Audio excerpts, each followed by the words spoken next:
S.ChrisColbert. I work for nthought. I working on a little project for, I guess, it's been about a year now in development. It's called Enaml.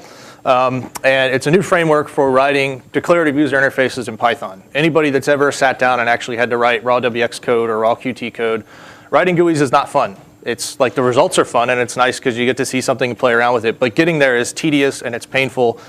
And we'd rather not do it if we don't have to. So the goal of Enaml, GUIs made easy, that's kind of like the moniker. Like we're trying to make GUIs so easy that it doesn't really even enter into your mind when you're developing an application anymore. Just an afterthought, let's use Enaml, make the GUI an easy way, and spend time focusing on our data models. So if anybody's ever done any GUI development before, you're going to have heard of the MVC pattern, the model view controller pattern.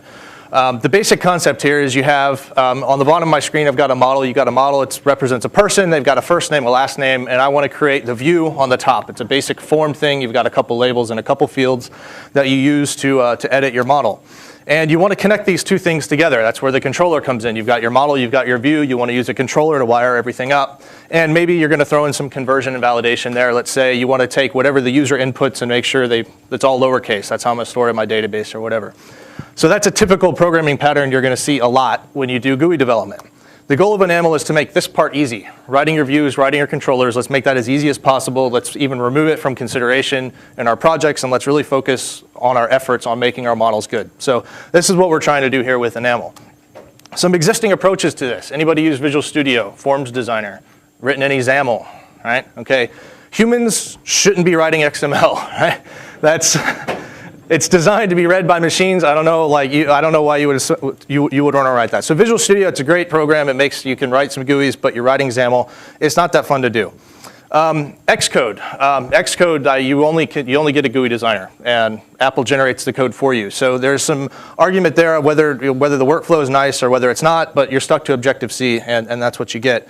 Qt Designer is kind of a little bit better than both, I would say. You get a drag-and-drop GUI builder. It's generating XML in the background, but you don't have to type it yourself, and you don't have to parse it yourself. It's handled by the framework. But you're still kind of, it's not as nice as we'd like it to be for writing Python applications. So what is Enaml? So Enaml is a Python-based markup language, meaning the language itself is based on Python. To be more specific, it's a strict superset of the Python language. What that means is that any Python file you write is a valid Enaml file. However, not every Enaml file is a valid Python file. So Enaml is an extension to the Python grammar. We'll see what it looks like a little bit. Contrary to what the other frameworks like Visual Studio, Xcode, and Qt Designer allow you to do, most of those tools, you have to specify properties on your models, and then the framework will bind to those specific properties for you. You limit it, you get properties, and that's essentially it. With Enaml lets you to bind to arbitrary Python expressions. So if you ever wanted to do a transformation and have something automatically update based on a dependency in that transformation, Enaml lets you do that, and it hooks up everything for you automatically and seamlessly. Contrary to all of the other solutions where either in the case of Xcode where the code is generated for you, or in the case of XAML where it's translated for you to the CLR, or in the case of Qt Designer where it's just interpreted XML, the markup in Enaml is actually dynamically executed. So Enaml files, when they're parsed by the Enaml parser and compiler, actually get compiled down to Python bytecode and they execute on the Python virtual machine. So it is Python code that's executing for you there. And we also have a constraints-based layout system, which I'm going to talk about extensively at the end, which kind of just blows all the other approaches out of the water. So that's kind of the big selling feature. So some key framework features. Robust and automatic expression analysis. I'm going to talk about that here shortly. Constraints-based layout, another big thing. Anybody that's basically had sizer hell in WX or couldn't get Q layout, box layouts to do exactly what you wanted, or one of those really pixel-perfect layouts, we've got a solution to that, and it doesn't have anything to do with box layouts or sizers. It's actually really nice. And model framework independence. I'm not going to touch on this too much, but so we do have most people here are going to have heard of traits before, traits and traits UI. So it's another technology at nthought. Enaml is built on top of traits, and it understands traits models by default. However, it's not limited to traits models like traits UI is. So Enaml does expose hooks. So if you have some Django models or you have some other notification model, your own model framework that you want to hook up to Enaml and have Enaml run your UIs for that, that's possible, and it's a first-class citizen and part of the public API. So what kind of examples can we write with this? So this example, the view for this, it's an image processing algorithm. Just runs a little edge detection in the background, and basically it updates the image in real time. And you have some tuning parameters over on the left-hand column. The entire view for this application, so this is not including the image processing code, but the view was 150 lines of code for the entire app. And that's hooking up all of your controllers, all of your views, all of the data processing pipeline, 150 lines of code. This example I'm going to demo here just shortly. This is a clone of the image viewing portion of OS X Preview written in 200 lines of code, inclusive of all of my model lines of code. So this is the view and the model in 200 lines of code. And to demonstrate that, I'm actually going to fire it up here real quick. So let's actually see what I can get with this here. Hopefully it doesn't take. So app starts up immediately. There's no real long load time for Enaml applications. They fire up if you don't have a lot of models to import and you're not doing a lot of crazy busy stuff on import, the apps fire up almost immediately. So what I have on the left here, I've got a little pane that it's basically a file system browser. I can navigate directories, come back up a directory. This file system browser is all written in Enaml. You'll see some syntax in a minute. When I switch to my thumbnail pane, I'm going to go out and load recursively from this directory down all the thumbnails in this directory. They're loading on a thread. The UI is asynchronous. It's updating however I want. When I click on the thumbnails, I get a little viewer. This is the car I park next to in the garage every day. So it's an image viewer app. I mean, it's kind of inconspicuous, but it does exactly what you would expect to do from an image viewer application. My little dock pane over here, I can drag it out, move, and my layout for my thumbnails goes from a vertical column to a horizontal column. That happens for me in one line of code. That I write in Enaml to do that. I can undock the entire thing, and my thing of thumbnails is now a grid. I can grab a slider down here. I can resize these. It's basically, it's what you would expect out of a real application that only happened to take me 200 lines of code to write. I can double click on it, send it back to the dock. So these are the kind of applications we want to make easy to write. Rich user experience, we can interact with them. It's unobtrusive, it works so well, you don't think about it. And that's basically, it's the Apple thing, right? The interface is so seamless, you don't even think about it. So that's what we want to write. And that's the goal we're trying to solve with Enaml. So what does the code look like, right? So this is going to be an example that's kind of redundant. You never actually write it because it's so simple, but this is kind of going to step through what it looks like. So on the left pane, I've got a model. It's written in traits. It's just modeling a person. They have a first name and a last name. And on the right, I have the Enaml definition for a view, for viewing this model, where I put all of the data I want from the person into a form. So the way that this works and the way that I connect both of these, if I were to create an instance of this person, let's call his name John Doe, and now I need to take the instance of this model and I need to hook him up to my view. So I take this handy dandy with enaml.imports, this magic context manager, and now I can import from this view.enaml file. So when I say from view, import view, Enaml's going to go out. It's going to find the definition of view in this file. It's going to compile down that declaration into executable Python bytecode and hand me back a view class, which I can instantiate like any other Python object. And when I instantiate an instance of this view, I'm going to assign person, this attribute that I have declared up here that I'm pointing to with the blue arrow. I'm going to assign that person a reference to John. And whenever that happens, Enaml's going to go through and it's going to see where all the dependencies are John on, where John are in my expression, and it's going to bind all of those handlers up for me. And when I do that, these little orange arrows here are kind of pointing from the value attribute on the field back to the attribute on the person that's referenced there. So Enaml has basically introspected my expressions for me, found out where those dependencies lie, hooked up all the notifiers to basically automatically bind up those dependencies in that communication protocol for me. And when I finally, then I go view.show and I get a UI that comes up. It's a form layout. It's got a label for each name, and then it's got a little field where you can edit the attributes on the guy. So that's kind of nice. So what's going on with this over here, this little colon equals operator? What is that? So like I was saying before, Enaml is a strict superset of the Python language. So we've extended Python. This is obviously not valid Python over here. If you tried to run this through the Python virtual machine, you get syntax errors all over the place. However, what we've done is we've extended Python with a couple of keywords. There's an Enaml def, which allows me to define an Enaml structure. Underneath this block of Enaml code, this Enaml structure, it's got a grammar associated with it. I'm not going to get into it entirely because it takes quite a long time to explain all of the corners. But you can kind of get the idea here. I've got view, which inherits from main window. That's a built-in. And then the children of that main window, it's got a form, which is a central content, and then 2 labels and 2 fields. So just by looking at the code, you kind of already get an idea of what the UI is going to look like. And with this colon equals operator, this is one of the new grammar constructs we've added to Python, which is a binding operator. So the semantics of binding expressions to your attributes in Enaml is subtly different. And this colon equals operator happens to indicate delegation, and I'll explain all of them independently in a moment. So one of the big features of Enaml is binding to your attribute. So I've got a Python expression that I want to shove in. I want to compute this expression and shove it into a view. And so we've got operators that do this for you, that introspect your expressions and pick out all the dependencies, and they're extremely robust. And by robust, I mean they can track almost any dependency in expression, any dependency in an expression. This allows the user to not worry about hooking up bindings. So there's no .bind in Enaml. Like, you don't have to bind to any events on your UI. You just take an attribute on your UI and you shove it into your model, and vice versa. So you don't have to worry about hooking up notifiers. You don't have to worry about managing connection lifetimes. All of that's done automatically. So what does that mean? So let's look at an expression like this. It's a horrible abomination of an expression. You should never write it. If you do, you should have your keyboard privileges taken away.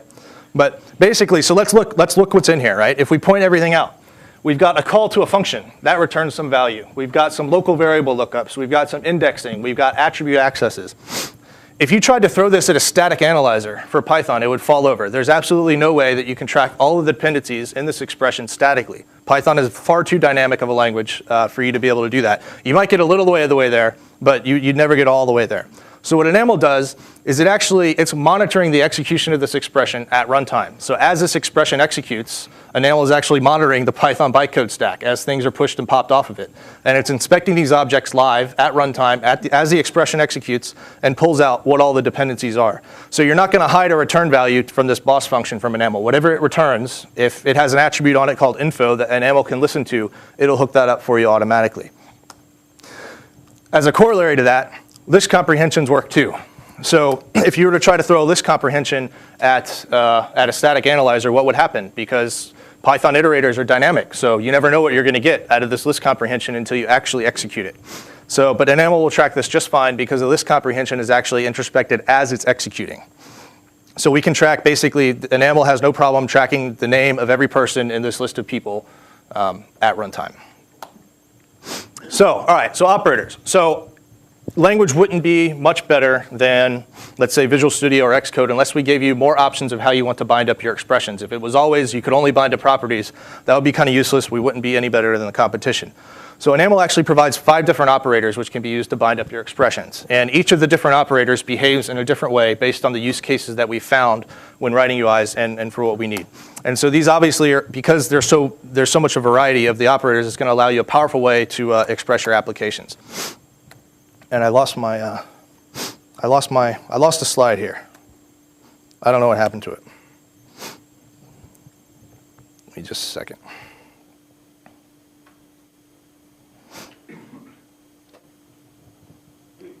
Well, PowerPoint hates me today, so I will explain them off the cuff. So we found in use cases there's 5 different things you want to express when binding an expression. One is default assignment. I've got an attribute. I want to set the title of my window to this, and I just want to assign it one time. So we do that with the equals operator, so the normal equals. Do I have some? I do have markers. Yeah. Can everybody see this board up here if I write on it? So the first operator, the simplest one, the equals sign. It does exactly what you would expect. You write an expression, it gets evaluated, and it gets assigned to the attribute in your UI. The second one, which you saw on a previous slide, is we've overridden the left shift operator. And it only applies to its use case as an operator. You still have the use of the bit shift operator in Python. What this does, this is our subscription operator. So anything on the right-hand side, as that's executing, Enaml is dynamically introspecting the execution of this expression, working out the dependencies. So if any of them change at runtime, the expression can be reevaluated and the UI updated. So it's just exactly has the semantics you would expect of subscribing to something. We have the inverse of that. And basically this means whatever is on the left-hand side of my expression, which is the attribute of the UI, if that ever changes at runtime, so I click on a button and it emits a clicked event, or let's say I change the value in a field and so I need to push that somewhere onto my model, this is what we call the update operator, and it allows you to push a value back into your model. We have a combination operator that does both. This is the delegation operator, so a colon equals. This is what you saw in the very first slide, that example that I put up. Basically what this is saying is if my model ever changes, or if this expression on the right-hand side ever changes, I want to update this attribute in my UI. Or if the attribute on the UI ever updates because the user typed into a field, I want to push that value back onto my model. So it's basically a combination of subscribe and update. And then the fifth use case that we had, we're calling it the notify operator. It's a double colon. And this is basically my UI emitted some event, like I clicked on a button and I want to execute a block of Python code. So basically you can new line indent, write any Python code you want, and that will execute every time your clicked handler runs. So those are the 5 operators. Those are the use cases that we needed to supply out of those. 5 minutes left? Wow, that was fast. All right, so the other big feature that we have of Enaml is a constraints-based layout system. So what does that mean, and what can we do with it? Well, anybody that's ever done any work with like box models or anything like that will realize that there's absolutely no way, no chance, no how that you're going to do a layout like this with box models. Right? So this is a completely ridiculous example. But basically what I've done is I've defined constraints on every one of these buttons that lays the buttons out in a ring based on the shape of my window. And as I resize this, it lays out exactly how you would expect things to go. So you can do really powerful layouts with that. And I'm going to go skip ahead. I talk more about layout, but I have like a what's next thing. So one thing that people have asked me all the time is I can't type and talk at the same time. They want non-blocking UIs, right? So I've been working on a feature branch. This is kind of like what's coming, what's next. I've been working on a feature branch that basically converts all of Enaml's internals to be asynchronous. So what I've got here is I've got a very simple layout. As I move the slider, the control of my UI updates. This is great, and it looks exactly the same as you would write normal Enaml code, except everything's firing asynchronously. So what are the implications of that? Well, let's say I got tired at work. I got tired of working at number 33, and I came home and I wanted to pick up where I left off. So I just spawned another process, and now I'm sending events over 0MQ, and I've got my one application which is serving the view, and I've got another client that just hooked up to it. And so all of these are bidirectional, so if I mess with the server, my client updates, and vice versa. If I want to pause my DVR and go to another room, I can fire up another client and kind of keep working exactly where I left off. But wait, this is all rich client, you say. What do I do if I want to go and use something for my iPhone? Well, so we can actually handle that case too.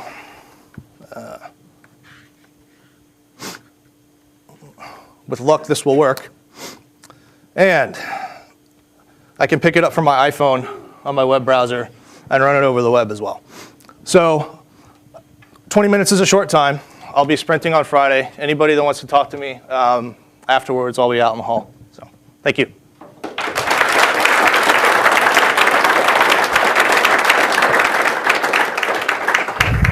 minutes for questions.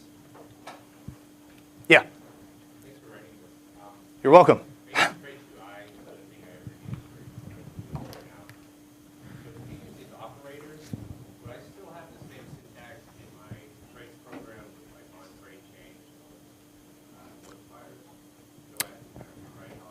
No. So if you have the traits code, the model code that you write doesn't need to change at all.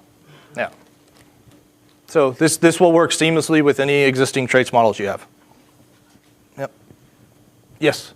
Do you omit can you call the Enaml without using the Enaml compiler? Does it map all to a bunch of Python classes?